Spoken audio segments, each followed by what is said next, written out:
You bring the white glove out. Yeah, okay. Look, the last game that they played, Game 4, was such a critical game. As Stephen A. said, that was a game where I felt like they were all in. Now, I know somebody, why is he not playing his starters, he's playing all those minutes. But it felt like that game came down to a one-possession game. Mm-hmm. That was a very close game. And also, let's not minimize the fact that Nate McMillan is on his staff. He's had 2 decades as a head coach. Scott Brooks is on his staff. He's coached Oklahoma City Thunder and the Washington Wizards. There's a lot of experience on his staff. So to think that this is just in a vacuum, a J.J. Redick thing, I'm not absolving J.J. Redick of any of partial to blame, but also it's roster construction. It's AR-15 who didn't show up, averaged 20 points in the regular season, averaged like 11 in these playoff games, and the lack of size and their lack of athleticism on the perimeter. It's a multitude of things. I'm not going to put all the blame on JJ. And he also addressed that he consulted his staff, and we have that sound. We'll turn that around as well. Yeah, but there has to be an obvious rigidity to what the Lakers have done that led to them being ousted as quickly as they were against the Minnesota Timberwolves. The refusal to play anybody other than the 5 that you rolled out with in Game 4 in the second half is beyond me. But why? So I would, beyond me. I would combat that by saying if they had played Jackson Hayes or if they had played one more player, you think it increases their probability of winning that game? I'm saying if you have a bunch of problems defensively, you at least got to try something other than what you've doing in order to try to get a different result. Stephen A., and they did not do that. Before you jump in, I want to hear from JJ before the game addressing the situation. That's exactly who JJ is right there. Here's the deal, y'all.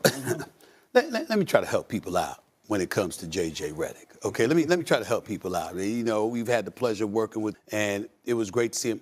I want to say this on the record. I'm proud of the job J.J. did. A great job. I think that J.J. Redick did a hell of a job. He was a Coach of the Year candidate at one point in this season, the way he had them playing. There was a 7-week stretch where the reason why we were talking about the Lakers as a championship caliber rotation was because of their defensive efficiency, which was #1 over the course of 7 to 8 weeks. We never anticipated that was going to happen. What I saw when of course you don't go an entire half without playing somebody. You got to find a way to play somebody for a couple of minutes. There's no doubt about that. But that's the only issue I've had with him this entire series, because I'm looking at his personnel and he's like, what the hell am I supposed to do? And this is the part that I want to let everybody know about J.J. Redick, right? He doesn't pretend to be smart. He is. This is a highly intellectual brother. Now, he doesn't suffer fools. He has very little patience. You understand? He has very little patience. Jay know what I'm talking about. He has very little. You know what I mean? Canty, you're a brilliant brother, too. But you have more patience. You understand? JJ doesn't have that, okay? You trying my patience with this defending on J.J. Redick. Well, okay, you trying my patience with that. Because you're saying that the only issue that you had with him is what he did in Game 4. Absolutely. And I absolutely take issue with what he did yesterday. With Max Kleber? And not playing. Well, first of all, Max Kleber, he ain't practiced with the Lakers. Is that what you're talking about? I'm just asking. Both of them. Okay. Both of them. All right. I mean, a guy ain't practiced with you. He ain't played since January. Right. And you're going to dust him off in the final 5 minutes in a one-possession game? Right. How does that make sense? Well, the Lakers got out-rebounded 54 to 37. When you tell me it's not a rhetorical question, I'll answer. When you tell me it's rhetorical okay, well, let me finish going off. Can you let me keep let you go. Go ahead. I mean, listen, 18 offensive rebounds lead to 20 second-chance points for the Minnesota Timberwolves. Right. Those are mistakes by J.J. Redick. And here's the thing. By the way, that's scheme, though, Kent. Huh? That's scheme. You know why they led to that many offensive rebounds, right? Because they were blitzing Anthony Edwards. They were blitzing. The hockey assist, and then the long threes, he got a lot of those threes. The perfect example of that was what happened with the 1:45 mark right before the first half. They blitz Anthony Edwards. He kicks it to DiVincenzo, and then they lob it into Rudy Gobert. That's a prime example of why that opportunity was there. And they kept doing that on repeat. Okay. At some point, you have to realize you got to do something different. Doing the same thing over and over again and expecting a different result is the definition of insanity. Is there any credence to his point? There is credence if you're looking at it on the surface. If you go a bit deeper than that, no, it isn't. And here's the reason why. If I'm sitting there, right, let's say, for example, I'm in a fight with Chris Canty. I don't want to walk to the brother. I want to run. You know, I'm trying to run. You see this, man? You're the Los Angeles Lakers. He's not fatigued. You're the Los Angeles Lakers, and it's like, yo, I got to blitz Ant-Man and get the ball out of his hands because sporadically This is who Minnesota is. They make shots one game, they'll miss a bunch another. Yep. A Nas Reed, a McDaniels. Hold on. These guys don't consistently make shots. They made them in game one. They didn't make it in game two. You're J.J. Redick. You're watching your team. You're watching how debilitated they look. You're watching how defeated they are. You're looking at McDaniels and Edwards and Nas and them get up in their drawers, and they look completely helpless. And then you sense the demoralization kicking in. And J.J. Redick just got to a point where, damn it, we can't deal with these brothers. All we got is this. Now, again, you got to spell for your 40-year-old. Yeah. You got to spell for your 40-year-old. But Luka got the ball in his hands. It's like, damn, he's out of shape. Who you going to give it to? Gabe Vincent? What you going to do?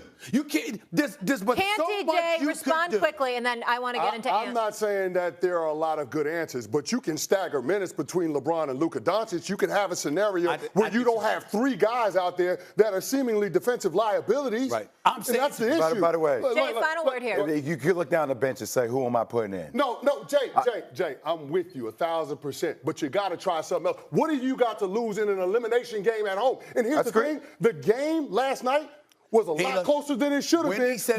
Wendy said it best. He does not believe, he has no faith in his bigs or his bench. Think about that. Not one or the other, both. That's he the has problem. no faith in them. He lost all faith in them. That's what happened. All right, that's a problem. You know who else is a problem? Anthony Edwards, because he has now eliminated KD, Jokic, LeBron, Luka, and if the Warriors advance past the Rockets, has the opportunity to take out Steph, Dre, and Jimmy. Here's Ant on that victory. What does this series win mean to you personally? It means a lot. I mean, we beat the best player in the world. I'm like the best player ever, so how you feel? He always trolling somebody. Jay, is it now Ant's league? I can't with the league conversation anymore.